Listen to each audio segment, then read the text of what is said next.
If I were speaking to Obama, I think that I would have to say, where is your heart?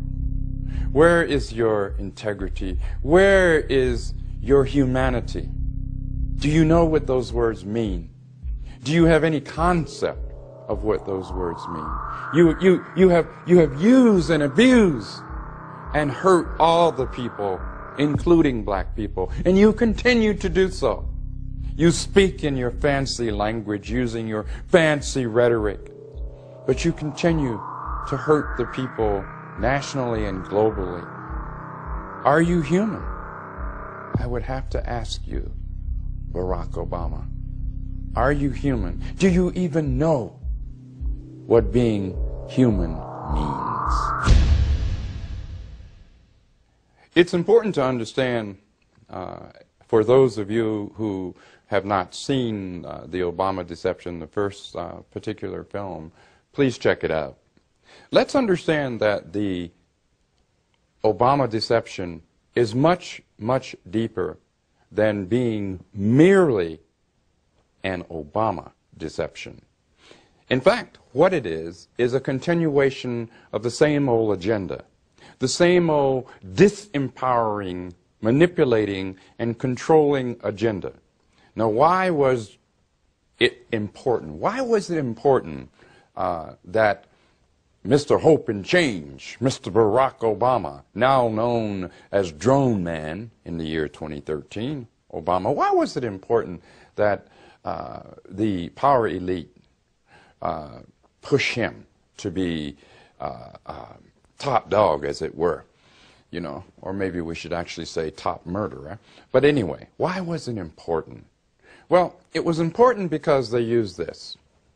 Pigmentation. Oh, he's black. He's black. He's got to be okay. Excuse me? Think about that. This was used.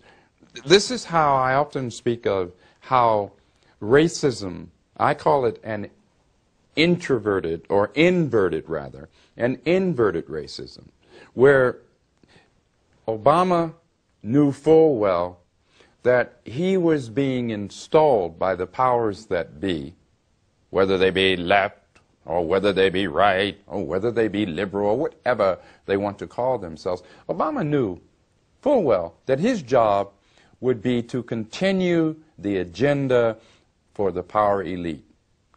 To continue, and by the way, this power elite is both national and global. It's not just in the United States. In fact, it is a global power elite. It is an elite that I use the term a lot, blood sucks. They're blood suckers. You ever think about vampire? Every time I decide to kick back and watch an old movie from the 50s or 60s, and I watch Bela Lugosi come out and play the vampire, I can't help but think of this system.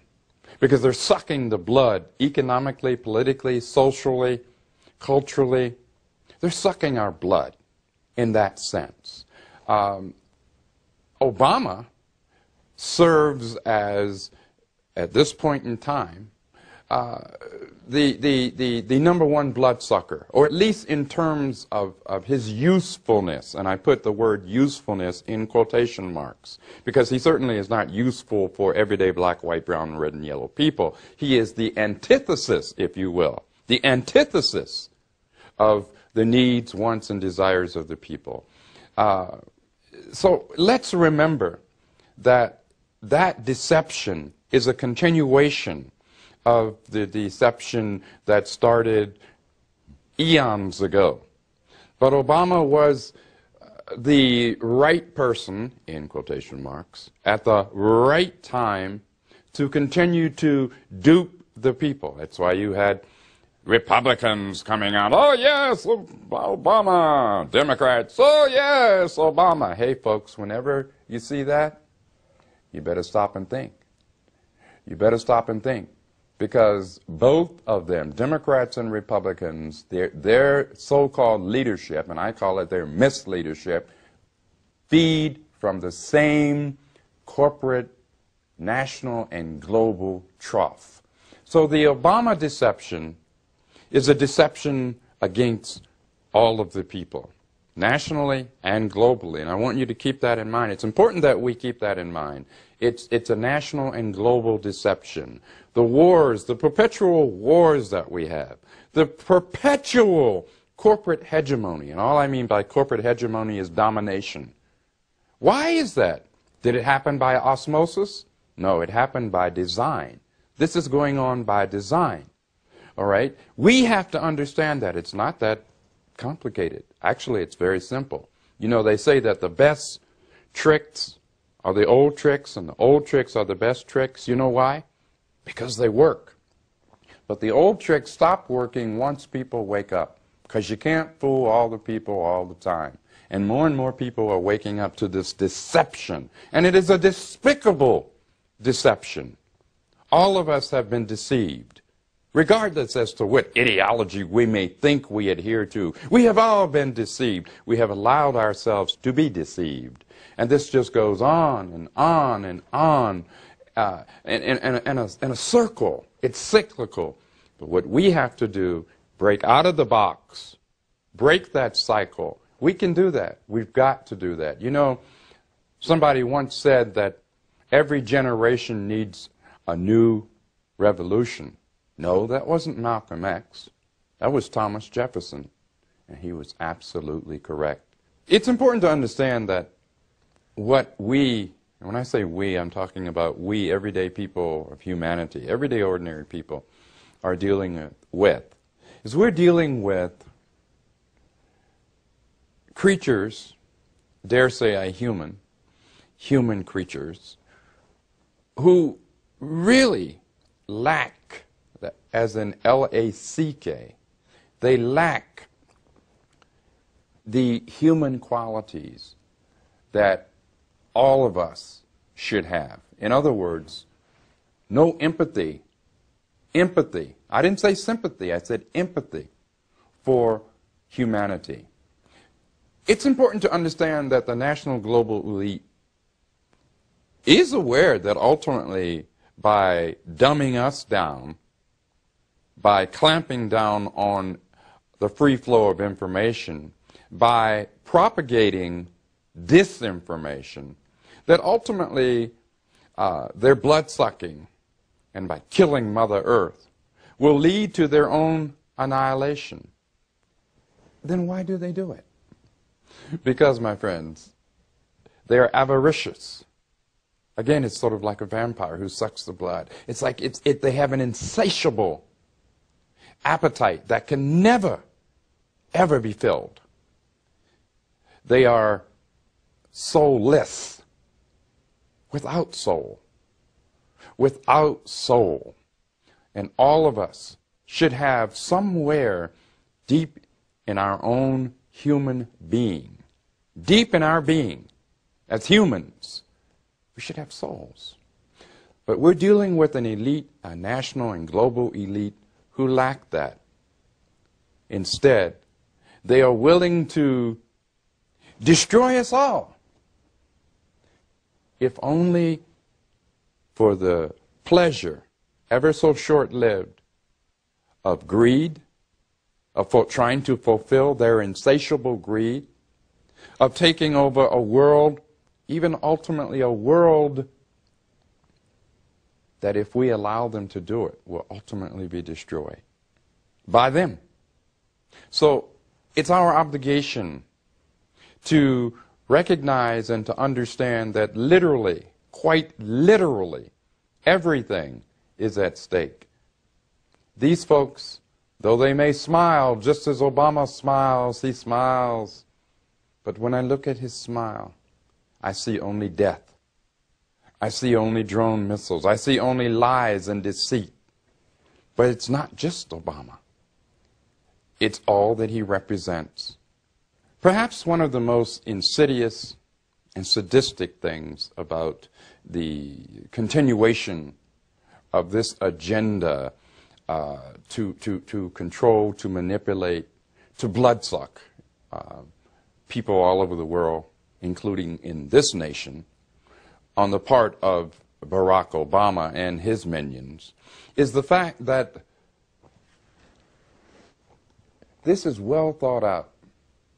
This is done in a fashion where people have been so insidiously divided. For example, let me be very specific of what I mean by this. If George W. Bush had engaged in anywhere near the horrible atrocities he carried out, anywhere near those kinds of atrocities, and don't get me wrong, I'm certainly no supporter of George W. Bush, but let's be real, let's be honest. Had he done that, why, you would have had liberals and progressives and the so-called left. Oh, they would have been out there saying, no way, you can't commit these cold-blooded murders, you can't do this, you can't do this. And they would have been right, except for one thing. Now that Barack Obama has not only done that, but he's gone far, far, far past. He has surpassed what Bush ever did, which was bad enough. He has surpassed that. Where are they? Where are these folks who supposedly cared about humanity? Where are these folks who supposedly had principles? This is what, again, we see playing out. That fake, phony left-right paradigm. We see it playing out. And this is also why the Obama deception was and continues to be, up to a point, so insidious.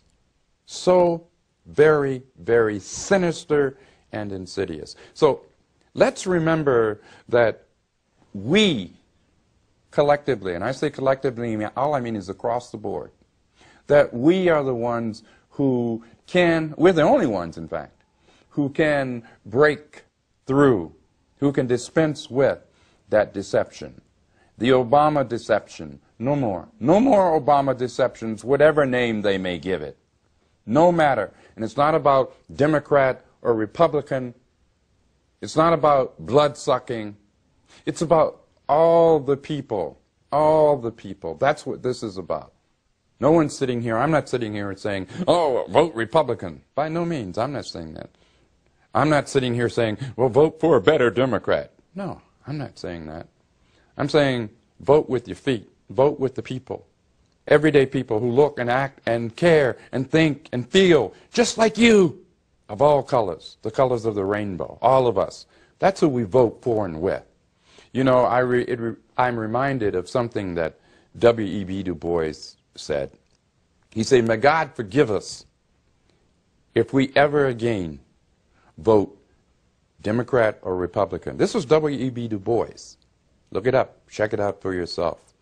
Understand that this agenda is still being carried out, and the agenda remains the same. And under Barack Obama, it has become even worse. But the beauty of it is that we also have a potential now that we may not have had before. And that potential is to wake all of us up. Get out of that paradigm. I'm right-wing, I'm left-wing, I'm a liberal. How about just being a person? How about just being a populace? How about just having principles? Stick to your principles. Be principled about this struggle for all of humanity. Be principled about that. Please. That's what this is about. Obama is, in my words, probably the most dangerous weapon that this century has yet seen. You know, the South African activist Steve Biko said that the most powerful, most potent weapon in the hands of the oppressor is the mind of the oppressed. And Steve Biko was absolutely correct. Indeed, in that respect, in that sense, Obama is indeed a weapon. He is a weapon against everyday black, white, brown, and yellow people. Obama has